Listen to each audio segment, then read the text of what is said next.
नमस्कार, जय हिंद, वंदे मातरम दोस्तों। स्वागत है आप सभी का हमारे यूट्यूब चैनल स्टडी पॉइंटर्स में।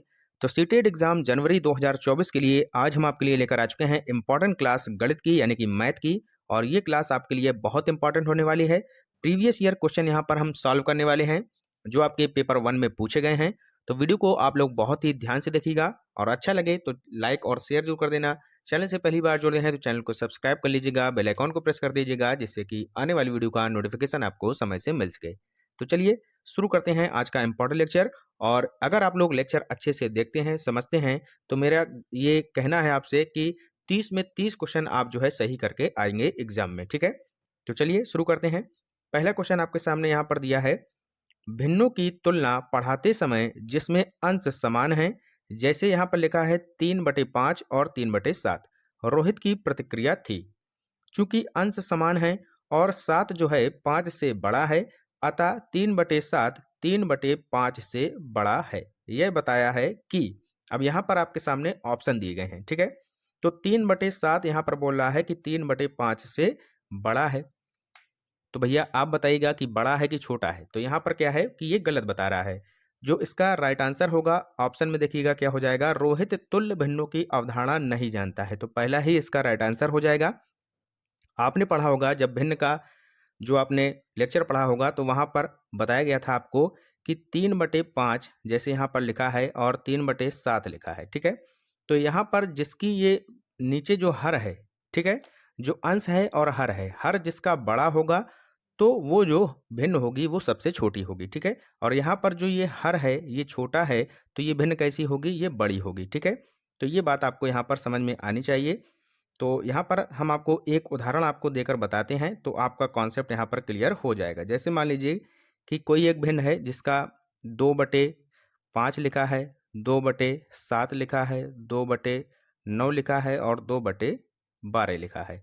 तो बताइएगा कि इसमें सबसे बड़ी भिन्न कौन होगी और सबसे छोटी कौन होगी। देखिए, तो यहाँ पर अपोजिट होता है, जैसे कि जो सबसे यहाँ पर बड़ा नीचे दिख रहा है तो ये भिन्न जो होगी ये सबसे छोटी होगी। ठीक है, और जो यहाँ पर नीचे आप देखेंगे इसमें ये सबसे छोटा है 5, तो ये सबसे बड़ी भिन्न होगी। ठीक है, तो इस तरीके से आपको यहाँ पर पहचानना है।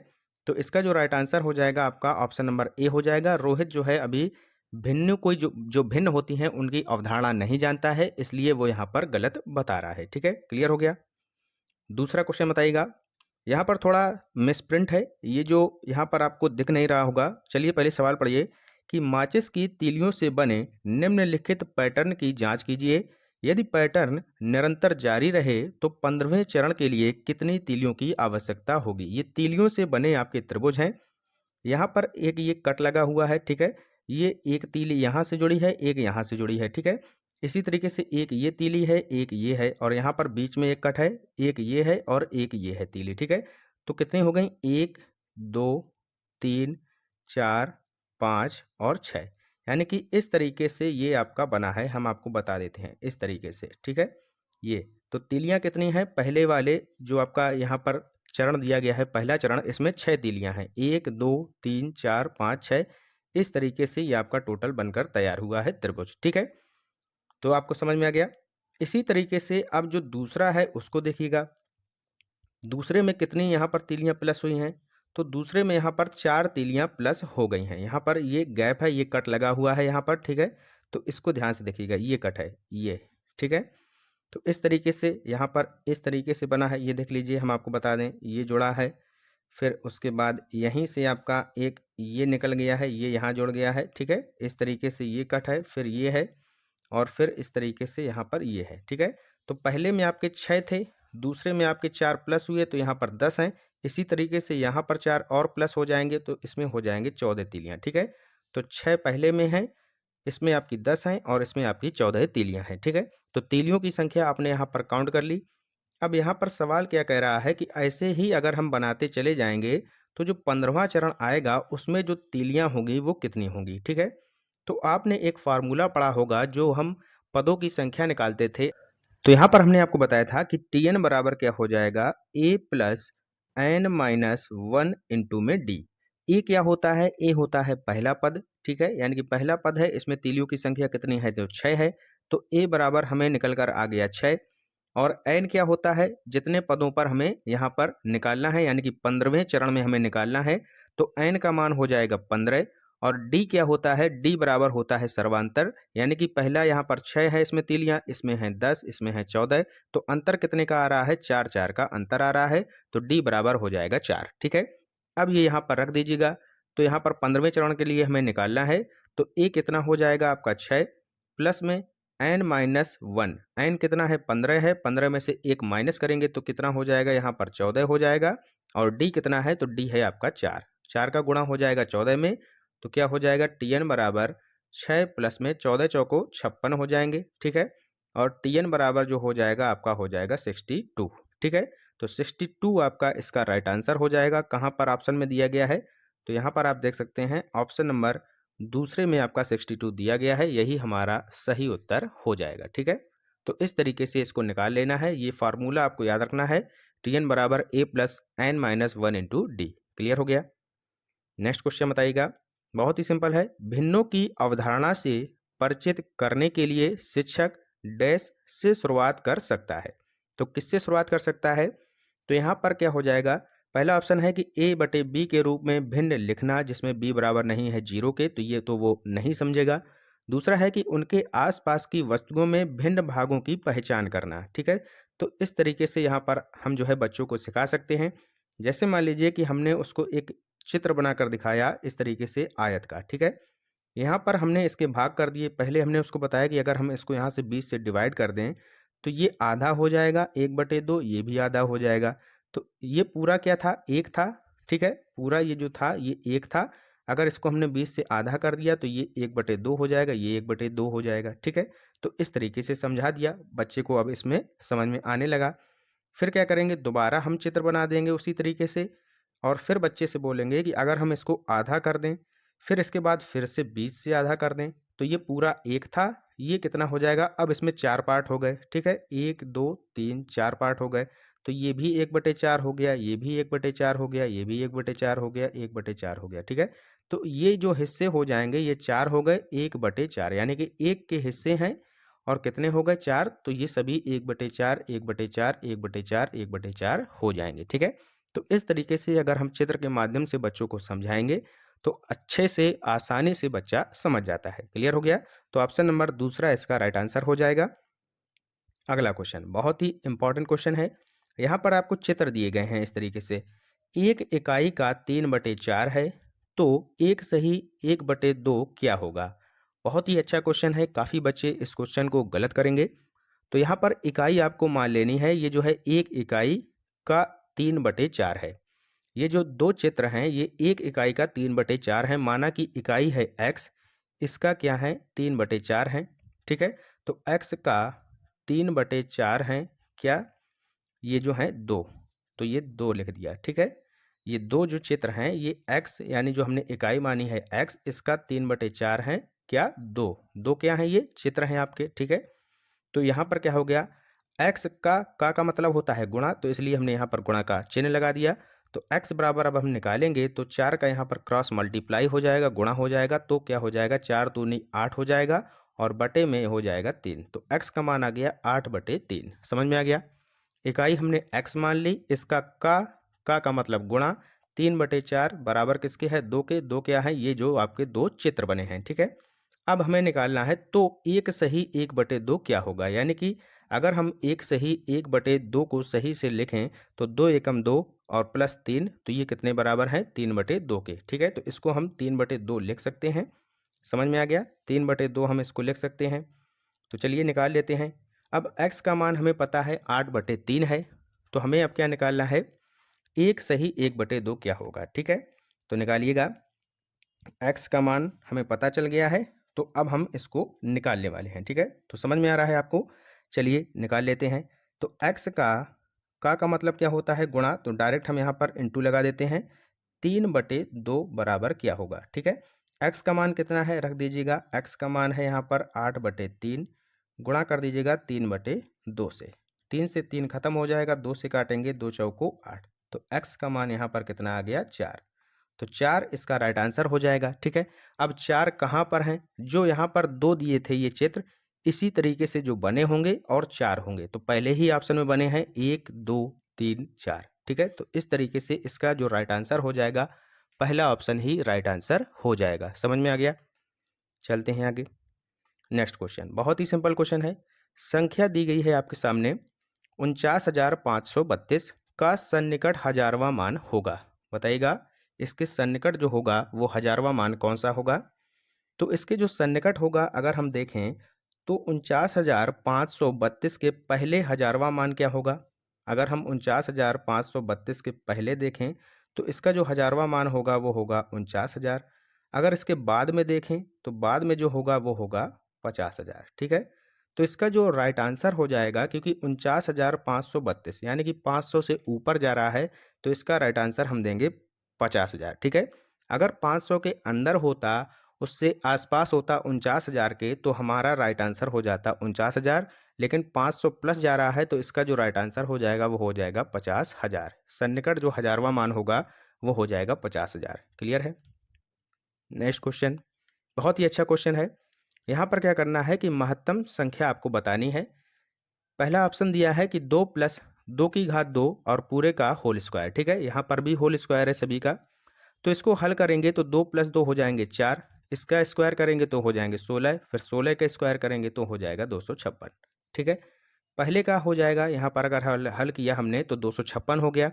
इसी तरीके से दूसरे को हल करिएगा, 2 प्लस 2 प्लस 2 यानी कि 6 और 6 का स्क्वायर 36। तो दूसरे का कितना आ गया? 36 आ गया, ठीक है। अब आगे चलिएगा, तीसरा देख लीजिएगा, 4 का स्क्वायर 16 हो गया। इधर लिखा है 2 इंटू 2 4, 4 इंटू 2 8, 8 का स्क्वायर 64। तो 256, दूसरा है आपका 36, तीसरा है 16 और फिर है 64। इसका जो हमें मासा निकालना है वो कितना हो जाएगा? इन सभी में जो आ रहा है वो आ रहा है 4, यानी कि 4 इसका मासा हो जाएगा, ठीक है। तो 4 इसका मासा हो जाएगा। 4 किस में है, ठीक है। यहाँ पर ऑप्शन थोड़ा सा गड़बड़ दिख रहा है, ठीक है। इसका जो मासा हो जाएगा वो हो जाएगा 4 और जो लासा हो जाएगा वो हो जाएगा 256, ठीक है। तो इसको थोड़ा सा देख लीजिएगा क्या हो जाएगा इसमें। तो 4 इसका राइट आंसर आना चाहिए जो अगर यहाँ पर मासा पूछा गया है। क्लियर है? आगे चलिएगा। नेक्स्ट क्वेश्चन, क्वेश्चन नंबर 38 आपके सामने दिया है।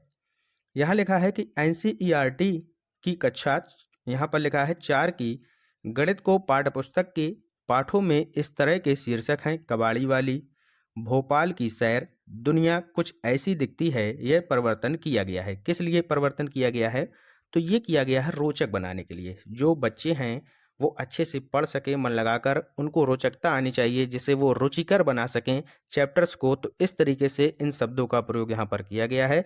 ऑप्शन नंबर ए, दैनिक जीवन से जोड़ते हुए उन्हें रोचक बनाने के लिए जो है इस तरीके से यहाँ पर इसमें जो है शब्दों को जोड़ा गया है, शीर्षकों को जोड़ा गया है, ठीक है। तो ऑप्शन नंबर पहला हमारा राइट आंसर हो जाएगा। अगला क्वेश्चन बताइएगा, कुछ आमों का भार 2 किलो 600 ग्राम है। तो जो आम का भार है वो है 2 किलोग्राम और 600 ग्राम, ठीक है। लिख लिया हमने, ये है आम का भार, ए से आम, ठीक है। फिर लिखा है कुछ सेवों का भार 1 किलो 450 ग्राम है। आपको दिख रहा होगा, यहाँ पर देखिएगा 1 किलो 450 ग्राम। तो ये ऊपर हो गए आपके आम।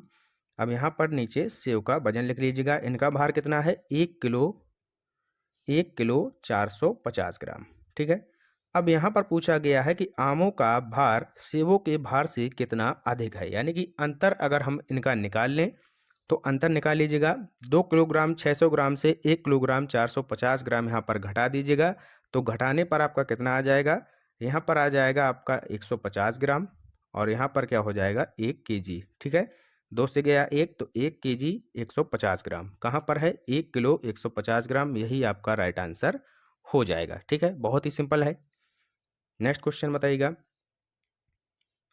अगला क्वेश्चन दिया है, गणित करने की क्या लिखा है? युक्ति के रूप में सवाल हल करना में शामिल है क्रियाकलाप आधारित उपागम, अनुमान लगाना, व्यापक अभ्यास, हल पर पहुंचने के लिए संकेतों का प्रयोग। तो व्यापक अभ्यास की तो जरूरत होती है। आगे लिखा है अनुमान लगाना, अनुमान से तो कुछ नहीं होगा। हल पर पहुंचने के लिए संकेतों का प्रयोग, इससे भी कुछ नहीं होगा। पहला जो सटीक आंसर होगा वो हो जाएगा क्रियाकलाप आधारित उपागम, ठीक है। ऑप्शन नंबर पहला इसका सही उत्तर हो जाएगा। नेक्स्ट क्वेश्चन बताइएगा, बहुत ही सिंपल है, सभी लोग करिएगा। यहाँ पर क्या लिखा है, इसको पढ़ा जाएगा। क्या पढ़ा जाएगा, तो पीछे से पढ़िए, काउंट करिएगा, इकाई, दाही, सैकड़ा, हजार, 10,000, लाख। तो 4,07,928 कहाँ पर लिखा है, 4,07,928 ऑप्शन नंबर दूसरे में लिखा है, तो यही हमारा सटीक उत्तर हो जाएगा। ठीक है, नेक्स्ट क्वेश्चन बहुत ही अच्छा क्वेश्चन है। एक समचतुर्भुज के विकर्णों की लंबाई 8 सेंटीमीटर एवं 6 सेंटीमीटर हैं, इसका परिमाप बताइए। तो परिमाप आपको बताना है, क्या हो जाएगा। सबसे पहले आप परिमाप समझिएगा, परिमाप होता क्या है। मान लीजिए कि कोई एक आयत है, यहाँ पर हम आयत आपके सामने बना देते हैं। ठीक है, तो इसकी मान लीजिए कि एक भुजा है यहाँ पर 8 सेंटीमीटर। ठीक है, ये है आपकी 4 सेंटीमीटर, ये भी 4 हो जाएगी, ये भी 8 हो जाएगी। ठीक है, आमने सामने की आयत की भुजाएं बराबर होती हैं। ठीक है, तो ये 8 है, ये 4 है, ये 8 है, ये 4 है। इसका परिमाप पूछा जाए तो कितना हो जाएगा। तो परिमाप क्या होता है, चारों जो आपकी ये हैं चारों भुजाएं, इनको अगर हम जोड़ दें तो यही हमारा परिमाप हो जाता है। 8 और 8 16, 16 4 20 और 4 24, तो 24 सेंटीमीटर इसका परिमाप हो जाएगा। ठीक है, इसी तरीके से मान लीजिए कि कोई एक वर्ग है, अगर वर्ग है तो इसकी भुजाएं बराबर होती हैं। अगर ये 5 है तो ये भी 5 होगी, ये भी 5 होगी, ये भी 5 होगी। तो 5 5 10, 5 15, 5 20, तो 20 सेंटीमीटर इसका जो है परिमाप हो जाएगा। ठीक है, तो चारों भुजाओं को अगर हम जोड़ दें तो हमारा यहाँ पर परिमाप निकल कर आ जाता है। ये आपने यहाँ पर सीखा कि परिमाप क्या होता है। अगर हम चारों भुजाओं को जोड़ दें तो हमारा क्या निकल कर आ जाएगा, परिमाप निकल कर आ जाएगा। ठीक है, तो इसी तरीके से यहाँ पर समझिएगा, समचतुर्भुज क्या होता है। समचतुर्भुज आपका इस तरीके से बनेगा। ठीक है, यहाँ पर थोड़ा सा मैनेज करिएगा, इस तरीके से आपका यहाँ पर समचतुर्भुज बनता है। ठीक है, ये हो गया। यहाँ पर विकर्ण जो दिया गया है, विकर्ण दिया गया है इस तरीके से, ये जो विकर्ण है और ये जो विकर्ण है। ठीक है, यहाँ पर एक क्या होता है कि जो समचतुर्भुज के विकर्ण होते हैं, अगर हम इनको मिलाएं तो ये एक दूसरे को बराबर बराबर भागों में बांटते हैं। ठीक है, इसमें जो एक भुजा है ये 8 सेंटीमीटर की है पूरी, मान लीजिए ये वाली 8 सेंटीमीटर की है, तो ये 4 हो जाएगी, ये 4 हो जाएगी। ये 6 की है, तो ये जो डिवाइड करेंगे यहाँ से तो ये 3 हो जाएगी और ये 3 हो जाएगी। ठीक है, अब यहाँ पर देखिए, ये इस तरीके से देखिए, ये जो एक त्रिभुज बन रहा है ये समकोण त्रिभुज है। ये जो ऊपर वाला ये बन रहा है ये भी समकोण है, ये भी समकोण है। इसकी भुजा एक 3 है, एक 4 है। इसकी देख लीजिए, ये इधर भी बनना है, ये 4 भुजा है, नीचे 3 भुजा है। ठीक है, तो इस तरीके से ये 4 है तो ये 3 है, तो कर्ण कितना हो जाएगा, 5। पाइथागोरस प्रमेय लगा दीजिएगा, कर्ण का स्क्वायर बराबर होता है लंब स्क्वायर प्लस में आधार स्क्वायर। तो 3 का स्क्वायर हो जाएगा 9, 4 का स्क्वायर हो जाएगा 16, 16 9 25 हो जाएगा, तो 25 का वर्गमूल निकालेंगे तो 5 आ जाएगा। ठीक है, तो इस तरीके से ये भुजा 5 हो जाएगी, ये भी 5 हो जाएगी, ये भी 5 हो जाएगी और ये भी 5 हो जाएगी। समझ में आ रहा है, क्योंकि सभी ये कर्ण हैं, तो कर्ण जैसे ही हम निकालेंगे, क्योंकि एक भुजा आधार है 3, लंब है 4, तो कर्ण कितना हो जाएगा, 5 हो जाएगा। इसका भी 5, इसका 5, इसका 5, इसका 5, तो 4 5 अगर हम यहाँ पर जोड़ दें तो 5 चौको 20 और 20 हमारा राइट आंसर हो जाएगा, क्योंकि हमसे परिमाप पूछा गया है। ठीक है, तो चारों हमने यहाँ पर चारों तरफ की ये जो परिमिति है इसको जोड़ दिया तो ये हो जाएगा 20। क्लियर हो गया, आगे चलिएगा। नेक्स्ट क्वेश्चन आपके सामने है, निम्नलिखित तालिका को ध्यान से देखिए और यहाँ पर क्वेश्चन पूछा गया है कि इनमें से कौन सी नई दिल्ली से मथुरा पहुँचने में सबसे कम समय लेती है। तो सबसे कम समय कौन लेती है, ये क्वेश्चन आपको करना है। बहुत ही अच्छे से ध्यान से करिएगा। यहाँ पर आपको दिया गया है निगमन, निगमन का मतलब होता है जब बस चलेगी, और आगमन जब बस पहुँचेगी। ठीक है, तो नई दिल्ली से जब बस चलेगी, यहाँ पर आप देखिए बस एक जो है ये 19:15 पर चलती है और पहुँचती कब है, यहाँ पर ये पहुँचती है 24। ठीक है, 24 यहाँ पर होगा, ये जो जीरो लिखा है 24 हो जाएगा, 24:40 पर पहुँचती है। बस 2 यहाँ पर 12:30 पर चलती है, 18:10 पर पहुँचती है, 16:45 पर बस 3 चलती है और पहुँचती है 21:55 पर। ठीक है, तो यहाँ पर सबसे पहले जो बस पहुँचेगी आपको क्या करना होगा, ये जो पहुँचने का समय है और जब चलने का समय है, इससे अगर हम इसको माइनस कर देंगे तो हमारा निकल आएगा टोटल टाइम। ठीक है, तो 21:55 से अगर हम यहाँ पर 16:45 घटा दें तो हमारा आंसर आ जाएगा, क्या आ जाएगा, यहाँ से घटाएंगे 0 1, 21 में 16 गया तो 5, 5:10 यहाँ पर आपको, यानी कि 5 घंटे 10 मिनट। तो 5 घंटे 10 मिनट यही सबसे कम समय होगा, जो कि बस 3 लगाने वाली है। तो बस 3 इसका राइट आंसर हो जाएगा। बस 1 और बस 2 को भी आप लोग चेक कर लीजिएगा। 18:10 से 12:30 अगर हम घटा दें, 18:10 से 12:30 अगर हम घटा दें तो कितना यहाँ पर आ जाएगा, बताइएगा कितना आ जाएगा। ध्यान से देखिएगा, तो ये आ जाएगा 5 घंटे 40 मिनट। ठीक है, तो 5 घंटे 40 मिनट से कम कितना है, 5:10। तो इसका राइट आंसर हो जाएगा ऑप्शन नंबर पहला। बस 3 जो है वो सबसे कम समय में हमें पहुंचा देगी। ठीक है, क्लियर हो गया। तो ये थे कुछ क्वेश्चन जो कि हमने यहाँ पर आपके लिए लिए थे प्रीवियस ईयर के। ऐसे ही क्वेश्चन हम आपके लिए लेकर आते रहेंगे। वीडियो अगर अच्छा लगा हो तो कमेंट कर जरूर बताइएगा। मिलते हैं नेक्स्ट वीडियो में, तब तक के लिए गुड बाय।